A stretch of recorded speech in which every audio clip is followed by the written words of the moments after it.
Hai plan-plan netizen seluruh Indonesia dimanapun kamu berada yang kadang komentarnya luar biasa.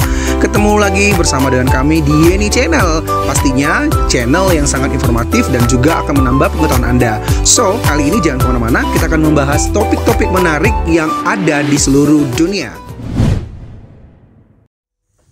Tahukah Anda di mana tambang emas terbesar di dunia berada? Jawabannya ada di Indonesia, tepatnya di Kabupaten Timika, Papua. Tambang emas Grasberg saat ini dikelola oleh PT Freeport Indonesia yang terafiliasi dengan Freeport-McMoRan. Tak hanya kaya emas, tambang tersebut juga mengandung perak dan tembaga. Menjelang berakhirnya kontrak tambang tersebut pada tahun 2021, persoalan Freeport kini tengah hangat diperbincangkan, mulai dari soal renegosiasi hingga kasus papa minta saham yang menjerat Ketua DPR Republik Indonesia Setia Novanto. Berikut ini adalah beberapa ulasan mengenai fakta tentang Freeport yang ada di Timika, Papua versi Yeni Fakta. So, jangan kemana-mana, tetap stay tune di channel Yeni Fakta, karena bersama Yeni Fakta kita akan mendapatkan informasi dan pengetahuan dari seluruh dunia.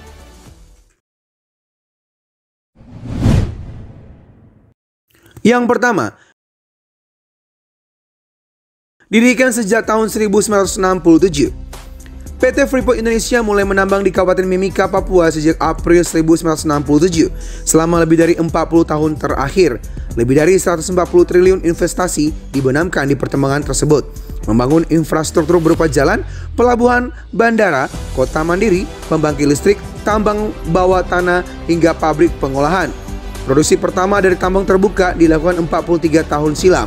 Eksplorasi cadangan tembaga dan emas mencapai puncaknya pada tahun 2001 di tambang Grasberg dengan kapasitas produksi hingga mencapai 238.000 ton per hari. Yang kedua, luas area dan jumlah pekerja. Freeport-McMoRan punya sejumlah tambang lain selain di Indonesia. Khusus untuk yang berada di Papua, tambang tersebut tersohor dengan nama tambang Grasberg. Tambang modern dengan sistem kontrol satu titik ini mampu mengawasi area tambang seluas 10.000 hektar dengan wilayah pendukung 202.000 hektar, termasuk pelabuhan Amamapare di hilir Timika. Pekerjanya mencapai 12.000 orang. Yang ketiga, terbesar di dunia. Tambang Grasberg adalah tambang emas yang terbesar di dunia dan tambang tembaga ketiga terbesar di dunia. Tak heran, perusahaan ini terus bersikeras untuk memperpanjang renegosiasi kontrak dengan pemerintah Indonesia. Dikutip dari data PT Freeport Indonesia, cadangan tambangan yang sedang digarap Freeport Indonesia di Papua mencapai 2,27 miliar ton biji, yang terdiri dari 1,02% tembaga, 0,83 gram per ton emas, dan 4,32 gram per ton perak. Sedangkan berdasarkan data Kementerian Energi Sumber Daya Mineral atau SDM, dari cadangan tersebut produksinya mencapai 109,5 juta ton biji per tahun dengan umur tambang 23,5 tahun. Freeport tidak hanya memproduksi emas, perak, dan tembaga. Freeport juga memproduksi molybdenum dan rhenium, sebuah hasil samping dari pemrosesan biji tembaga. Yang keempat, tidak diolah di dalam negeri. Sudah puluhan tahun Freeport mengeruk emas dan mineral lainnya dari perut bumi Papua. Namun ternyata hasil tambang tersebut tidak diolah di dalam negeri, tapi diekspor dalam bentuk konsentrat. Hal ini membuat penerimaan negara tidak optimal. Untuk itu, pemerintah akan melarang ekspor mineral mentah melalui Undang-Undang Nomor 4/2009 tentang pertambangan mineral dan batu bara atau Undang-Undang Minerba yang mewajibkan perusahaan tambang untuk membangun smelter, pengolahan bahan mentah tambang menjadi bahan jadi. Yang kelima, bisa produksi 35 ton emas per tahun. Kehadiran smelter Freeport diproyeksikan bisa memproduksi 35 ton emas per tahun dengan nilai transaksi sekitar 30 triliun rupiah. Selama proses konstruksi disebut akan mampu menyerap tenaga kerja hingga 40.000 orang. Lalu berapa gaji dari pegawainya? Bila dari situs yang biasa mengulas gaji dan informasi ketenaga kerjaan, terdapat beberapa divisi pekerja smelter seperti operator atau panel operator, supervisor hingga quality management. Masing-masing memiliki gaji yang berbeda-beda. Sebagai gambaran saja, misalnya operator atau panel operator sebesar 2,5 juta per bulan, supervisor 4 juta per bulan, dan quality management 8 juta per bulan. Yang keenam, pendapatan PT Freeport naik. Diproyeksikan pendapatan PT Freeport Indonesia tahun ini akan naik 100% dibandingkan tahun sebelumnya. Itu terjadi karena peningkatan kapasitas produksi dan kenaikan harga tembaga. Pendapatan perusahaan tambang ini tahun lalu sekitar 50 triliun dan pada tahun 2022 ini ditargetkan tembus 105 triliun.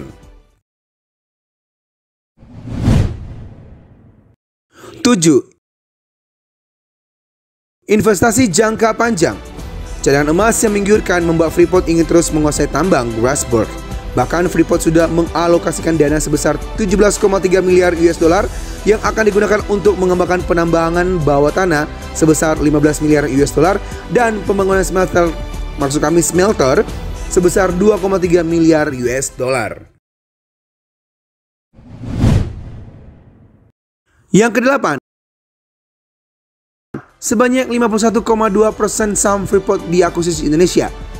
Kini, sebanyak 51,2% saham Freeport telah menjadi milik negara Indonesia. Pemerintah harus merogoh kocek sebanyak 56 triliun rupiah untuk pembelian saham tersebut. Menurut Presiden Joko Widodo, dana tersebut telah dibayar oleh PT Inalium dengan lunas. Yang kesembilan, pertama kali memegang saham mayoritas sejak tahun 1973. Ini merupakan catatan sejarah terbaru bagi Indonesia. Momen ini adalah pertama kalinya Indonesia bisa memegang saham mayoritas Freeport sejak tahun 1973. Oleh karena sejak tahun itu, Freeport selalu dikuasai oleh asing. Yang ke-10, masyarakat Papua mendapat 10% dari saham.